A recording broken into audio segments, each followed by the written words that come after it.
Captain Jake Morrison stood on the bridge of the USS Horizon and watched the stars through the main window. 3 years had passed since Earth discovered how to travel faster than light, and Jake was one of the first captains chosen to explore space beyond their home system. The Horizon was not built for war, but for meeting new friends among the stars. Its white hull carried scientists, doctors, and people who spoke many languages instead of weapons and soldiers. Dr. Amanda Clark walked up to Jake with her tablet in hand. She was the best scientist on Earth when it came to studying alien life. Even though no one had ever seen any aliens before today, her brown hair was tied back and her green eyes showed excitement mixed with worry. She had been waiting her whole life for this moment.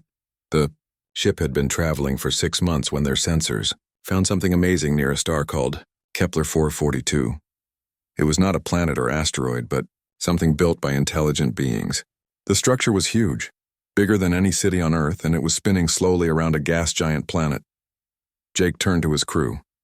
Ryan Phillips, his security chief, was a tall man with short black hair who always stayed calm during dangerous situations. Helen Martinez sat at the communication station trying to figure out what signals were coming from the alien structure. She was the smartest person Jake knew when it came to understanding languages, and if anyone could talk to aliens, it would be her. The alien station looked like a giant wheel made of metal and crystal that sparkled in the light from the nearby star. Long arms stretched out from the center, and lights moved along its surface in patterns that seemed to have meaning. Ships that looked nothing like human vessels moved around the station like insects around a flower. Amanda pointed at her screen where data was flowing in from their sensors. The station was sending out radio signals in mathematical patterns that could only mean one thing. Someone was trying to communicate. Helen worked quickly to decode the messages while Jake decided what to do next. The smart thing would be to go back to Earth and tell everyone what they found. But Jake knew that would take months, and by then the aliens might be gone. This was humanity's first chance to meet other intelligent life in the universe. He could not waste it. Jake ordered the ship to move closer, but to keep their weapons powered down. He wanted the aliens to know that humans came in peace. As they got nearer to the station, more alien ships appeared around them. These vessels were long and curved like swords, with blue lights running along their hulls. They moved with grace that made human ships look clumsy. Helen suddenly looked up from her station with excitement on her face. She had broken the alien code. The messages were mathematical sequences followed by pictures and sounds. The aliens were trying to teach humans their language by starting with numbers and basic concepts. Over the next few hours, Helen and her team worked to build a simple way to talk with the aliens. The process was slow and frustrating, but gradually they began to understand each other. The aliens called themselves the Zephyrian Collective, and they had been living in this part of space for thousands of years. An alien ship approached the horizon, and a voice spoke through their communication system. The words sounded strange, like wind blowing through metal pipes, but Helen's translation program turned them into English. The alien introduced himself as Admiral Vextar, a leader of the Zephyrian military forces. Admiral Vextar had blue skin covered in scales that looked like armor. He had 4 arms instead of 2, and his face was long with large yellow eyes that seemed to study everything. When he spoke, his voice carried the tone of someone used to giving orders and having them obeyed without question. The Admiral invited Jake and his crew to visit the space station for formal first contact ceremonies. This was exactly what they had hoped for. Amanda gathered her team of scientists while Jake chose a small group to represent humanity. They would take a shuttle to the station and leave the horizon nearby with Ryan in command. The shuttle flight to the alien station took an hour. As they got closer, Jake could see how massive the structure really was. The main ring was over 50 kilometers across, and millions of beings lived and worked inside it. Windows showed glimpses of alien cities with towers that twisted like spirals and gardens filled with plants that glowed with their own light. The docking bay where they landed was bigger than any building on Earth. Hundreds of alien ships of different sizes and shapes filled the space. Some looked like the sword-shaped vessels they had seen before, but others were round or shaped like crystals. Jake realized that the Zephyrian Collective was made up of several different species working together. Admiral Vextar met them at the airlock with a group of other aliens. Besides the blue-scaled Zephyrians, there were tall beings with gray skin and long fingers, and shorter creatures covered in what looked like living metal. All of them wore clothes that seemed to be made from materials that changed color as they moved. The Admiral led them through corridors filled with art and symbols that meant nothing to humans but clearly held deep meaning for the aliens. Amanda tried to record everything with her scanner while Helen listened to conversations in alien languages that her equipment could not yet translate. They entered a large chamber with walls that showed images of space and distant stars. Admiral Vextar explained through the translation system that this was where the collective made important decisions. Representatives from many worlds came here to discuss trade, laws, and treaties that affected their entire civilization. Jake felt the weight of responsibility on his shoulders. He was not just representing his ship or even Earth, but all of humanity. Every word he spoke and every decision he made would shape how aliens viewed his entire species for generations to come. The Admiral gestured for them to sit in chairs that adjusted themselves to fit human bodies. He began to explain Zephyrian culture and history, while servants brought food and drinks that smelled strange but were safe for humans to consume. Amanda took samples of everything for later study. As the hours passed, Jake learned that the Zephyrian collective valued strength, honor, and military achievement above all else. Their society was organized like an army, with clear ranks and chains of command. Leaders earned their positions by proving themselves in combat and strategic thinking. This worried Jake because humans had come seeking peaceful contact and scientific exchange. The horizon carried gifts of art, music, and knowledge, but no weapons or warriors to impress the aliens. He began to wonder if their peaceful approach would be seen as weakness rather than wisdom. The first day of contact ended with formal ceremonies, where both sides exchanged gifts and made speeches about friendship between their peoples. But Jake noticed how the aliens studied every human device and asked detailed questions about Earth's military capabilities. Something in Admiral Vextar's yellow eyes suggested that this first meeting was also a test that humanity might be failing. 3 weeks had passed since the first meeting between humans and the Zephyrian collective. Jake Morrison walked through the corridors of the alien space station every morning, trying to understand a culture that seemed friendly on the surface, but felt dangerous underneath. The negotiations were going slowly, and every day brought new problems that nobody had expected. Ryan Phillips stood in the security office of the USS Horizon, watching the sensor displays with growing concern. More alien ships arrived at the station each day, and most of them were warships. The Zephyrians claimed they were just routine patrols, but Ryan had been a soldier long enough to recognize a military buildup when he saw one. Dr. Amanda Clark spent her days in the station's science laboratories, working with alien researchers who seemed eager to learn about human biology and technology. At first, she thought this was normal scientific curiosity, but she began to notice that they asked very specific questions about human weaknesses and limitations. They wanted to know how much radiation humans could survive, how long they could live without food or water, and what kinds of injuries would disable them. Helen Martinez had made good progress in learning the Zephyrian languages, but her discoveries were troubling. She found that many words that seemed polite in translation actually carried hidden meanings about dominance and submission. When Admiral Vextar said he was honored to meet humans, the real meaning was closer to pleased to evaluate inferior beings. The aliens were not trying to be rude, but their entire language was built around the idea that some species were naturally superior to others. Jake tried to address these concerns during his daily meetings with Admiral Vextar. The alien leader always listened politely and gave reasonable explanations for everything that worried the humans. The extra ships were there for protection. The medical questions were standard procedure for any new species. The language differences were just cultural misunderstandings that would work themselves out over time, but Jake could see something cold and calculating in the Admiral's yellow eyes. The Zephyrian was studying him the way a scientist might study an interesting insect. Every gesture Jake made and every word he spoke was being analyzed for weakness. The alien military mind was always working, always planning, always preparing for the possibility of conflict. Sub-Admiral Kethran was one of the younger Zephyrian officers who attended the daily meetings. Unlike Admiral Vextar, he made no effort to hide his feelings about humans. He openly questioned whether a species that had only recently learned to travel between stars deserved to be treated as equals.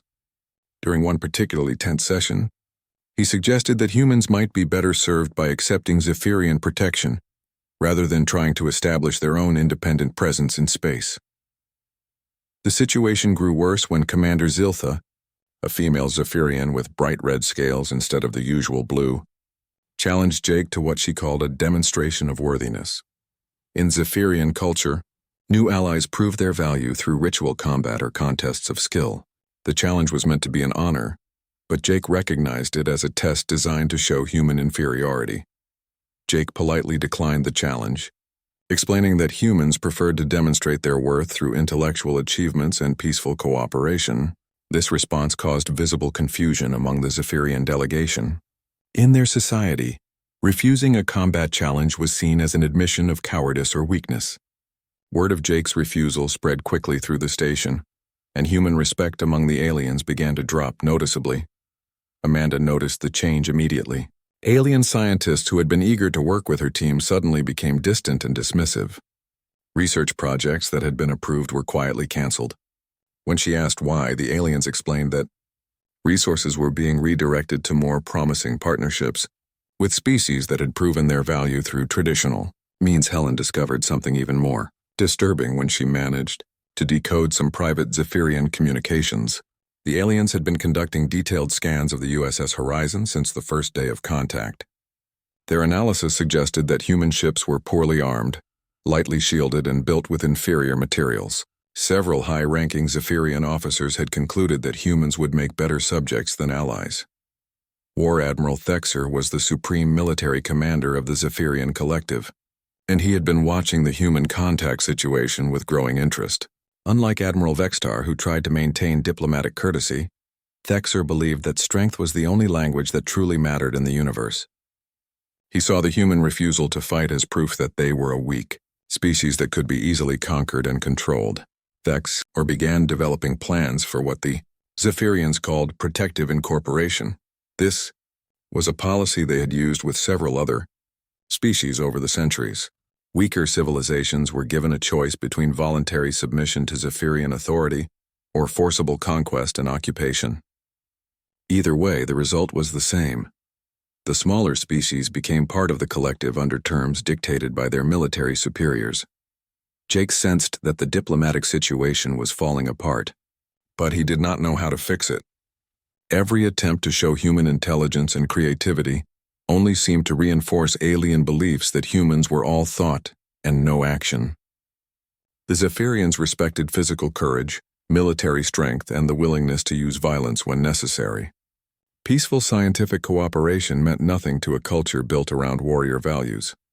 Ryan suggested that they should call for military support from Earth, but Jake knew that would take months for any ships to arrive. Besides, bringing weapons to a diplomatic meeting would probably be seen as either a threat or an admission that the humans had been lying about their peaceful intentions from the beginning. Amanda proposed a different approach. She wanted to demonstrate human capabilities through technology rather than combat. Humans had achieved faster-than-light travel through innovations that the Zephyrians did not fully understand. If they could show the aliens something truly impressive about human science, it might earn the respect that diplomatic courtesy had failed to achieve. Helen supported Amanda's idea but warned that they were running out of time. The private communications she had intercepted suggested that War Admiral Thexor was planning to take direct action soon. The Zephyrian High Command was losing patience with what they saw as pointless negotiations with an obviously inferior species. That night, Jake stood alone on the observation deck of the alien station, looking out at the stars and wondering if humanity's first contact with alien life would end in disaster. The USS Horizon floated in space nearby, looking small and fragile compared to the massive Zephyrian warships that surrounded it. He thought about all the hopes and dreams that people on Earth had about meeting aliens and making friends among the stars.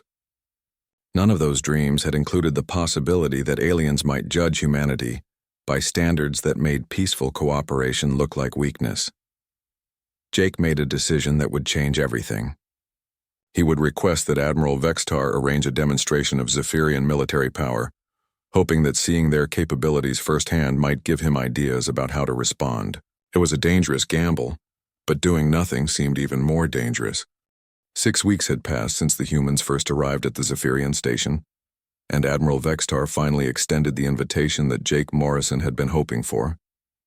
The admiral wanted to show the human delegation something that would help them understand the true power and glory of the Zephyrian collective. It would be a demonstration of military might in a nearby asteroid field, where the Third Fleet conducted regular training exercises. Jake brought the USS Horizon to the designated coordinates, accompanied by 2 Earth frigates that had arrived the previous week. Captain Lisa Chen commanded the UES Defiant, a newer ship with better weapons than the Horizon, but still designed primarily for exploration and research. Captain Robert Hayes led the UES Ranger, an older vessel that had been converted from a cargo hauler into a light warship when Earth realized that space might not be as peaceful as they had hoped. The 3 human ships looked tiny compared to the Zephyrian fleet that waited for them in the asteroid field. 12 massive vessels hung in space like sleeping giants, each one over 2 kilometers long and bristling with weapon systems that glowed with barely contained energy. The aliens had built their ships to look as intimidating as possible, with sharp angles and predatory curves that suggested violence even when they were at rest. Admiral Vextar's flagship, the Glorious Conquest, was the largest ship Jake had ever seen. Its hull was covered in armor plates that shifted color from blue to silver as it moved, and rows of plasma cannons lined its sides like the teeth of some enormous predator. When it fired up its engines, space itself seemed to bend around the massive vessel. Dr. Amanda Clark stood on the bridge of the Horizon, with her sensors recording everything they could detect about the alien ships. The technology was clearly far beyond anything humans had developed. The Zephyrian vessels used some kind of energy shielding that could probably stop anything the human ships could throw at them, and their weapons appeared to be capable of destroying planets. The demonstration began with a single Zephyrian cruiser targeting a large asteroid about 10 kilometers across. The ship's main plasma cannon charged up with a sound that could be heard even through the vacuum of space, transmitted through the ship's hull and into the human vessels nearby. When it fired, the beam was so bright that it temporarily overloaded the Horizon's visual sensors. The asteroid simply disappeared. Where there had been millions of tons of rock and metal, there was now only a cloud of glowing gas that dispersed slowly into space. The Zephyrian weapon had not just destroyed the asteroid, but had actually converted its matter into energy, leaving nothing behind but heat and radiation. Jake felt his heart sink as he watched asteroid after asteroid vanish under the alien bombardment. Each shot demonstrated capabilities that were decades or even centuries beyond human technology. The Zephyrians were not just showing off their weapons, but were sending a very clear message about what would happen to anyone who opposed them. Captain. Chen's voice came over the communication system from the Defiant, barely concealing her shock at what they were witnessing. Her ship's weapons could barely scratch the surface of a large asteroid, while the Zephyrians were erasing them from existence with single shots. The technological gap between humans and aliens was even larger than anyone had imagined. Captain Hayes was more direct in his assessment. The Ranger's sensors had been analyzing the alien weapons throughout the demonstration, and his tactical officer had reached some disturbing conclusions. If the Zephyrian fleet decided to attack Earth, there was nothing humanity could do to stop them. Every ship in the human fleet combined would not be enough to seriously threaten even one of the alien dreadnoughts. Helen Martinez had been monitoring Zephyrian communications during the demonstration, and what she heard made her blood run cold. The aliens were not speaking to each other in the polite diplomatic language they used with humans. Instead, they were using military terms that translated roughly to intimidation, protocol, and submission demonstration. This was not a friendly display of power, but a deliberate attempt to frighten humans into surrender. Amanda realized too late that they had walked into a trap. Admiral Vextar had not invited them to witness a routine training exercise, but to see their own helplessness demonstrated in the most dramatic way possible. Every blast that destroyed an asteroid was meant to show humans what would happen to Earth if they refused to accept Zephyrian authority. The very final phase of the demonstration involved the entire Zephyrian fleet working together to destroy a small moon that orbited one of the gas giant's outer satellites. The 12 ships formed a perfect formation and fired simultaneously, their combined plasma beams converging on the target. The moon lasted exactly 3 seconds before it exploded in a fireball that could be seen from light years away. Admiral Vexitar's voice came through the communication system with what sounded like satisfaction. He explained that this was just a small sample of what the Zephyrian military could accomplish when properly motivated.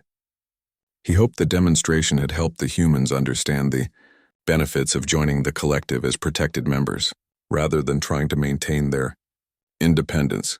Jake tried to maintain his diplomatic composure, but inside he was fighting panic. Everything he had feared about the Zephyrian attitude toward humanity had just been confirmed in the most spectacular way possible. The aliens did not see humans as potential equals, but as primitives who needed to be conquered for their own good. The trap was completed when sensors detected new ships arriving at the edge of the asteroid field. War Admiral Thexer's personal fleet dropped out of hyperspace with perfect timing, surrounding the human vessels with even more firepower than had been displayed during the demonstration. The alien commander's flagship, the Eternal Glory, was twice the size of any other ship present and radiated power that made space itself seem to vibrate. Thexer's message was broadcast on all frequencies so that every human crew member could hear it clearly.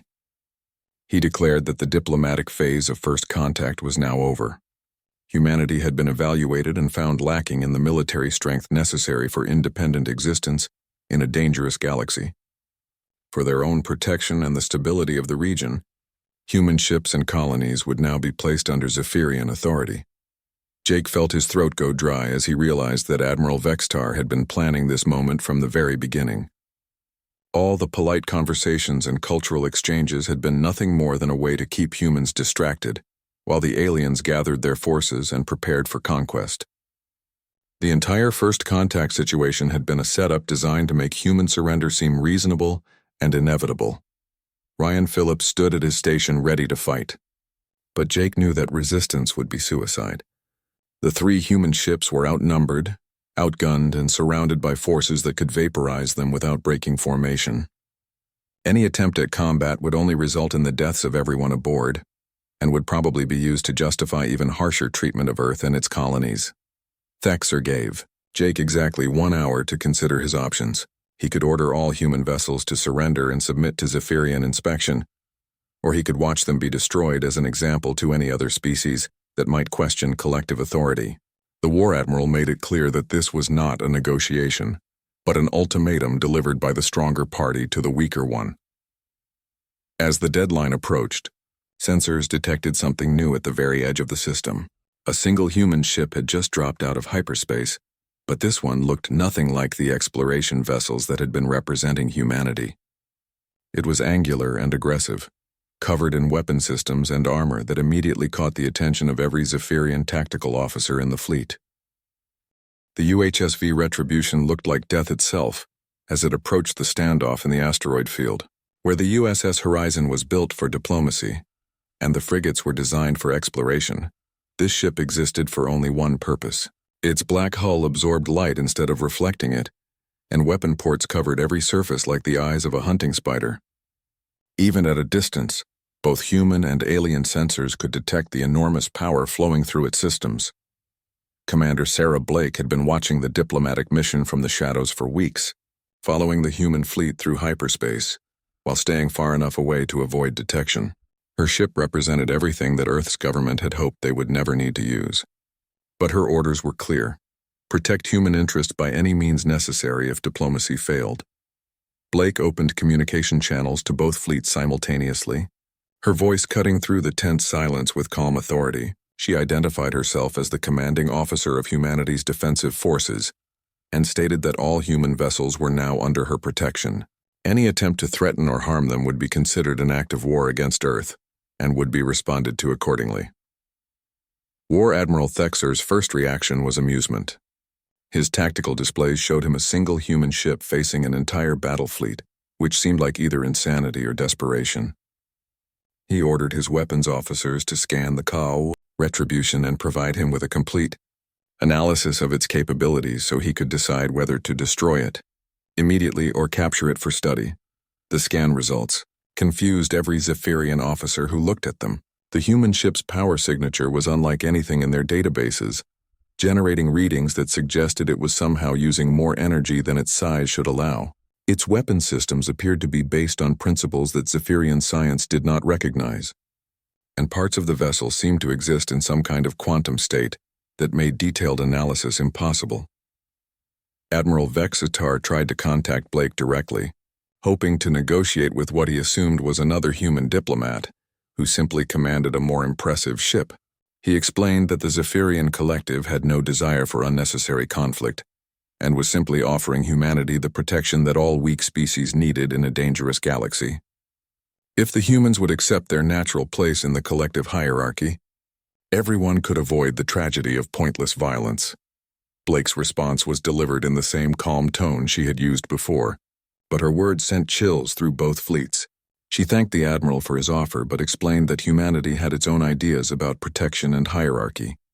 She was prepared to demonstrate these ideas if the Zephyrians insisted on pursuing their current course of action. Vexor decided to end the conversation with a show of force that would make the human ship's helplessness obvious to everyone. He ordered his fleet to target the Retribution with their most powerful weapons, expecting to watch it disappear in the same spectacular fashion as the asteroids from the earlier demonstration. What happened instead would haunt Zephyrian nightmares for generations. The Retribution's defensive systems activated as soon as the alien weapons locked onto it. Instead of the energy shields that every other spacefaring species used, the human ship generated something that Zephyrian science had never encountered. Space itself began to bend around the vessel, creating gravitational distortions that caused incoming plasma beams to curve away harmlessly into empty space. Blake's ship was using the same technology that human miners employed to break apart asteroids, but on a scale and with a precision that turned defense into an art form.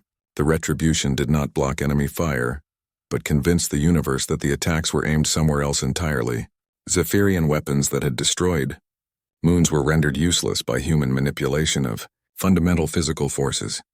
Dr. Amanda Clark watched from the Horizon's bridge in fascination and horror as she realized what she was seeing. Humanity's approach to space combat was not based on building bigger guns or stronger shields, but on rewriting the rules that governed how weapons and defenses worked. The Retribution was fighting with physics itself as its weapon. The human ship's counterattack began with weapons that no Zephyrian had ever imagined. Focused gravitational pulses reached out across space to grab enemy vessels and squeeze them like giant invisible hands. 3 Zephyrian cruisers found their shields collapsing as localized gravity fields increased pressure beyond what their defensive systems could handle. Blake followed up this opening move by deploying what her crew called mining drones, but these small craft had been extensively modified for combat operations. They used quantum tunneling technology to phase through enemy hulls as if the metal did not exist, then reappeared inside Zephyrian ships where they detonated gravity bombs that caused the vessels to implode from within. The psychological effect on the alien crews was devastating. Zephyrian warriors had trained their entire lives to fight enemies that attacked from outside their ships with weapons they could see and understand. The idea that an enemy could simply appear inside their hulls and begin destroying them from within challenged everything they believed about space combat. War Admiral Vexor tried to use his fleet's superior numbers to overwhelm the single human ship, but he quickly discovered that traditional tactics were useless against an enemy that operated by completely different rules. Blake did not engage in ship-to-ship combat, but treated the Zephyrian fleet like an asteroid field that needed to be efficiently processed. The Retribution's mining heritage became terrifyingly apparent as it began to systematically disassemble Zephyrian vessels. Gravity beams that had been designed to tear apart space rocks were focused with surgical precision to remove weapon systems, engine components, and life support equipment from enemy ships. What had once been tools for peaceful resource extraction became instruments of devastating military effectiveness. Captain Jake Morrison found himself watching a type of warfare that no human had ever imagined. Blake's ship moved through the Zephyrian fleet like a predator among prey, using technology that seemed more like magic than science. Every weapon the aliens fired was turned aside, while their own ships were methodically taken apart piece by piece. The most terrifying aspect of the battle was its efficiency. Blake was not fighting with rage or desperation, but with the calm professionalism of someone who had spent years learning how to break things apart and was now applying those skills to a new type of problem. The Retribution's crew worked with the same methodical precision they had once used in asteroid mining operations. Admiral Vextar attempted to contact Blake again, this time offering to negotiate a ceasefire and withdraw his forces. The human commander's response was delivered in the same emotionless tone she had used throughout the encounter. She would accept nothing less than a complete Zephyrian withdrawal from the system and a formal apology to the human diplomatic mission. When Thexor refused these terms, Blake demonstrated why arguing with humans was a mistake. The Retribution's main gravity cannon charged up with power that made space itself groan under the strain. The weapon fired once, tearing open a temporary wormhole that swallowed the port wing of the Eternal Glory, instantly venting atmosphere and crew into space. The massive Zephyrian flagship began to break apart under gravitational stress as its structural integrity failed. Thexor found himself face to face with the reality that superior firepower meant nothing when the enemy could manipulate the fundamental forces that held matter together. His ship was being destroyed not by weapons he could fight, but by the universe itself turning against him. The battle lasted exactly 17 minutes from first shot to final surrender, but those 17 minutes changed everything that every species in the galaxy thought they knew about warfare. War Admiral Thexor sat in the broken command center of his flagship watching his fleet fall apart around him while a single human ship demonstrated that all Zephyrian military doctrine was based on assumptions that were completely wrong. Commander Sarah, Blake's opening attack had collapsed the shields of 3 cruisers simultaneously, but that was just the beginning. The Retribution's gravity weapons reached out across space to grab Zephyrian vessels and begin tearing them apart with the same methodical efficiency that human miners used on asteroids.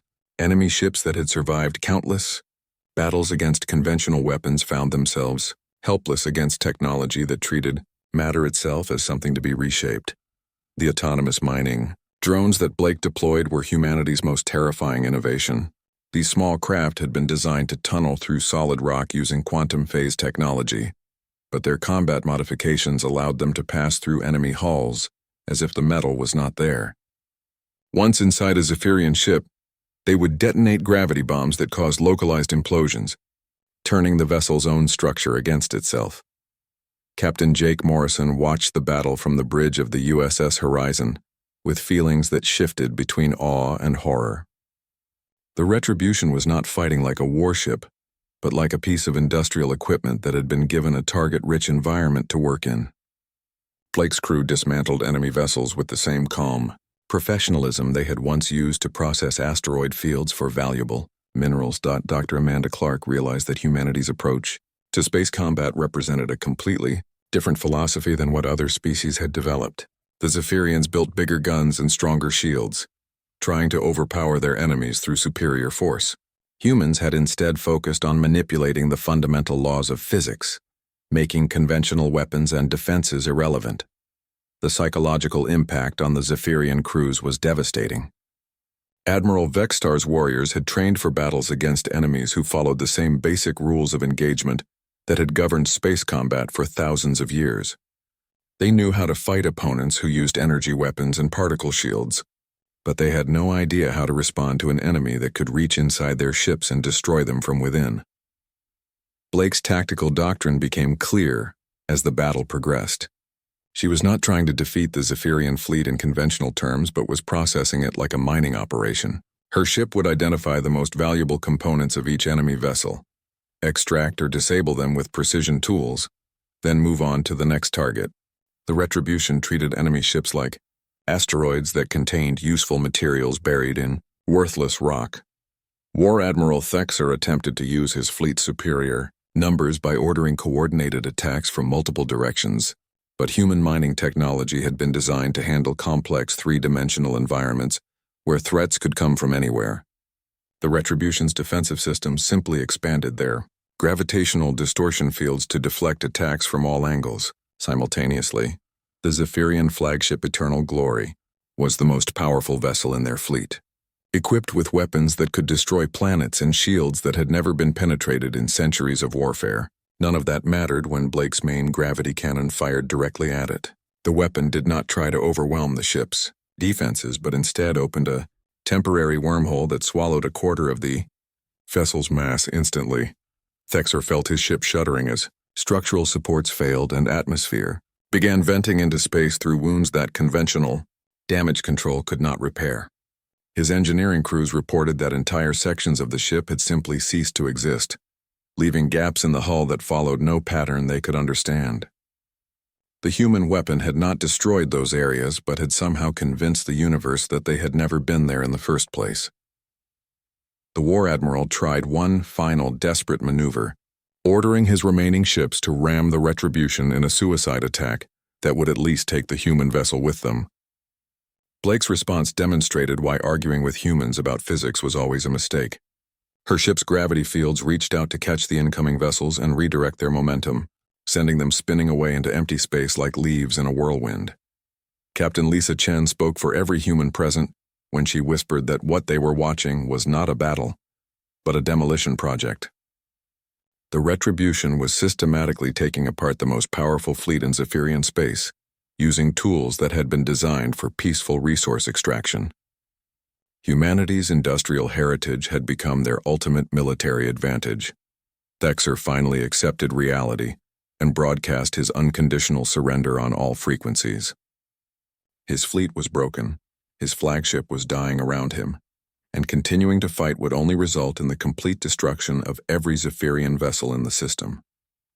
Blake acknowledged his surrender with the same emotionless professionalism she had shown throughout the encounter. What happened next shocked both sides more than the battle itself. The Retribution immediately began rescue operations for the crews of disabled Zephyrian ships, using the same gravity technology that had been destroying them to now save alien lives. Blake's miners were experts at extracting valuable materials from dangerous environments, and they treated trapped Zephyrian survivors as just another type of resource that needed to be carefully recovered.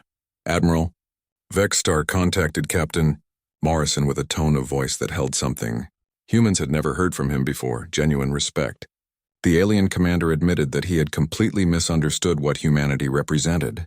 Their diplomatic courtesy had not been weakness but restraint, and their reluctance to fight had been wisdom rather than cowardice. Dr. Amanda Clark found herself overwhelmed with requests from Zephyrian scientists who wanted to understand how human technology worked. The aliens had spent millennia developing more powerful versions of the same basic tools, while humans had focused on finding completely different approaches to common problems. The result was a technological philosophy that seemed like magic to species who had never considered alternative solutions. Commander Blake prepared to return the Retribution to its patrol duties. But first she wanted to make sure that everyone in the system understood the new reality. Humanity preferred peaceful cooperation and scientific exchange, but their definition of overwhelming force operated on a scale that made conventional military thinking obsolete. Any species that chose diplomacy would find humans to be generous friends and valuable allies. Jake Morrison resumed his negotiations with Admiral Vexstar, but now the talks proceeded with Zephyrian enthusiasm rather than condescension. The aliens had developed a healthy respect for a species that could convert mining equipment into weapons of unimaginable power. Treaties were signed within days, establishing trade agreements and cultural exchange programs that benefited both civilizations. The story of humanity's first contact spread quickly through Zephyrian space and beyond. Every species in the region learned that human explorers were backed by industrial vessels that treated entire battle fleets as extraction problems to be solved. Diplomatic relations with Earth became highly sought after, as nobody wanted to discover what other peaceful human technologies might be adapted for military use. Blake returned the Retribution to its normal duties, patrolling mining operations and protecting human colonies from pirates and natural disasters. But now every ship captain in the galaxy knew that somewhere in human space, there were vessels that could reach across the void and disassemble enemy fleets with the casual efficiency of a construction crew. Humanity had taken its place among the stars not through conquest, but through the simple demonstration that their kindness was a choice rather than a limitation.